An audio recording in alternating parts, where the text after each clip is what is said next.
I'm Aaron Baker from PhoneDog.com, and for the past 30 days I've been carrying the HTC One smartphone. It's a new smartphone from HTC with a beautiful build quality and fantastic internals on the inside, and it's coming very soon to AT&T, Sprint, and T-Mobile. In this 30-day final video, I'm going to let you know whether I'm going to carry this device long-term as my personal device or not. You're going to want to stick around.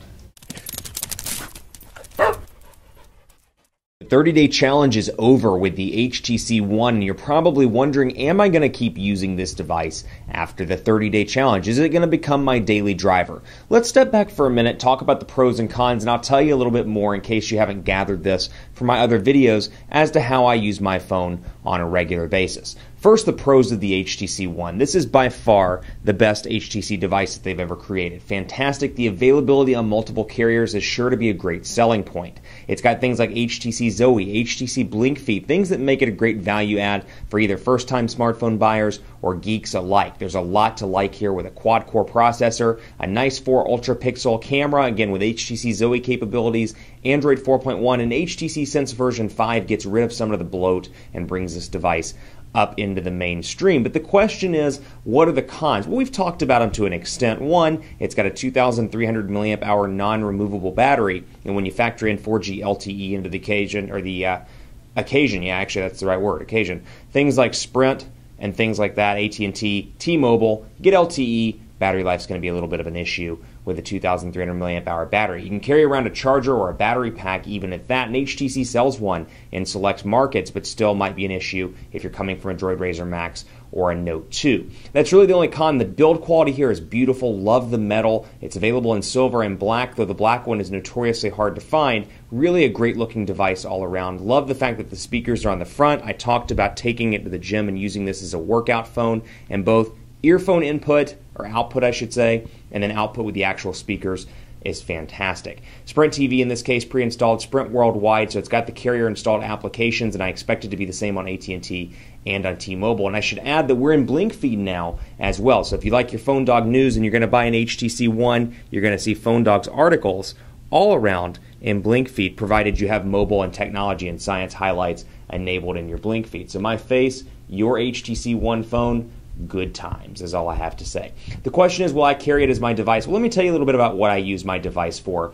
in my personal life. I carry the Note 2 when I'm not doing a 30-day challenge and have carried it for about 6 months now. What I carry it for, realistically speaking, a couple of reasons. One, I sign contracts all the time as part of my job. That's something that I do as part of being an editor-in-chief, and it's nice to be able to do it and have the S Pen remove it, sign it, and get it back to that particular company or person without having to print, fax, scan, whatever the case may be. I can just do it on my phone. Also love the display for emails. I get anywhere from 300 to 400 emails during the week, and quite a few even on the weekends as well, and when traveling, and it's nice to have the screen to easily look down, see which ones need to be read and responded to quickly. Also a big factor for me, the battery life. Regardless of whether the phone's too big or not, the battery life at 3,100 milliamp hours is huge and great all around, and that's something I really enjoy about the Note 2. I can easily make it, even with my hard use, through a day and a half to 2 days before the device requires a recharge. So for me, I use it like that. And had this device had LTE, unfortunately I don't have the AT&T LTE version, which is what I use in my personal life,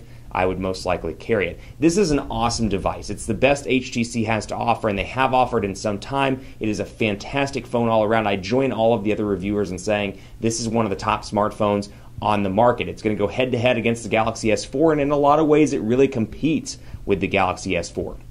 That said, it is not going to be my driver, and really the only reason for me, I don't mind the smaller display, even with the battery life, it's manageable. I'll carry around a spare battery pack. Really the big thing for me, slightly of the battery, but then really the big thing, LTE connectivity. I live in Dallas. LTE is fantastic here on AT&T. I regularly get speeds between 30 and 50 megabits per second. Had I had the AT&T LTE version, I would have most likely carried it as my daily driver. The Sprint version is the one I'm working with right now in regards to a review unit, and the unlocked one I have does not support AT&T 4G LTE. And at least for me in Dallas, HSPA Plus speeds are just slow. They're just too slow in comparison to LTE, and it's something I use on a regular basis because I'm constantly sending pictures back and forth, and I don't care to use Wi-Fi for my personal use. Otherwise, love this camera. Take a look at all the updates that we posted throughout the month and see what I mean when I say it's a fantastic camera. The HTC Zoe capabilities are fantastic all around, as you can see in my picture taking.